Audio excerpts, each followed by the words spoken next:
बहुत सुंदर ये सुहाना समय यहाँ बना है।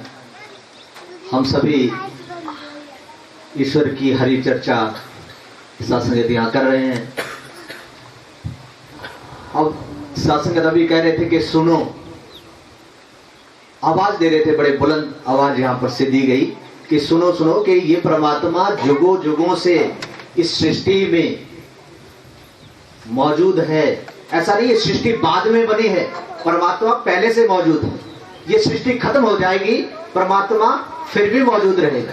ऐसे परमात्मा का यह जिक्र महात्मा कर रहे थे।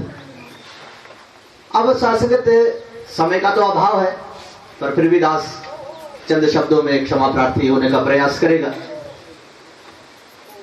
संत शिरोमणि तुलसीदास जी ने रामायण में एक चौपाई दर्ज की कि मिले नहीं रघुपति बिनु अनुरागा, किए योग जप तप ज्ञान विरागा। सबसे कितनी सुंदर बात उन्होंने कही। जो लोग सासंगत जप तप साधना योग नियम व्रत पूजा पाठ इत्यादि कर रहे हैं, सबसे उनके लिए एक बात है कि वो कर तो जरूर रहे, पर खंडन किया गया है। सासंगत कहते हैं इस इन विधियों से परमात्मा नहीं मिलता है। करते रहो, जीवन पर्यंत करते रहो, पर मिलने वाला नहीं है। मिलेगा कब? अनुराग शब्द शास्त्र इसमें शुरू में यूज किया कि मिले नहीं रघुपति बिनु अनुरागा।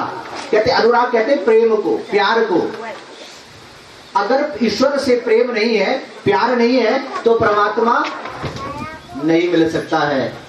अब शास्त्र यहां से अगर हम शुरू करें इस बात को कि प्रेम करे तो करे किससे? सामने तो कोई है ही नहीं। प्रेम तो तब होगा जब सामने कोई होगा, जब समक्ष कोई होगा जिससे प्यार करना है।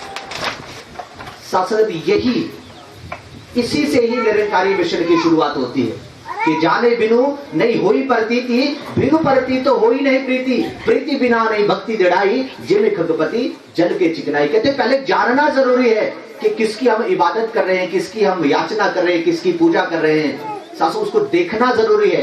अभी सासू महात्मा जनों से स्टेज पे बैठे आप देख रहे हैं, निर्मल सोनी जी बड़े प्रगाढ़ विद्वान हैं, इनसे जिक्र हो रहा था। अभी कह रहे थे एक बात को, बहुत सुंदर इन्होंने बात कही कि आत्मा वाह अरे द्रष्टव्य मनतव्य निधि ध्यासितव्य। कहते आत्मा संबोधन किया, इस शरीर में जो आत्मा है उसके लिए संबोधित किया जा रहा है कि पहले तू देख। द्रष्टव्य का मतलब होता है पहले देख, इस परम पिता परमात्मा को देख, फिर मनन कर, फिर चिंतन कर, और फिर उसके अनुसार अपने आप को ढाल ले। शास्त्रगत कहने का भाव केवल और केवल परमात्मा को जानना जरूरी है। जानने के बाद फिर मानो, फिर पूजा करो, फिर पाठ करो, फिर नियम करो, कुछ भी करो, क्योंकि समझ आ जाएगी कि परमात्मा है कहाँ। और ये समझ शास्त्र कहीं नहीं आती। और अभी कह रहे थे ना, कहते 84 लाख योनियां भटकते भटकते और 30-30 साल कहते जीवन जंगलों में व्यतीत कर दिया, पर मिला नहीं। कब मिलता है? जब गुरु की शरण में आते हैं, यहाँ पर दंडवत करते हैं, यहाँ पर याचना करते हैं, प्रार्थना करते हैं, तो मिल जाता है।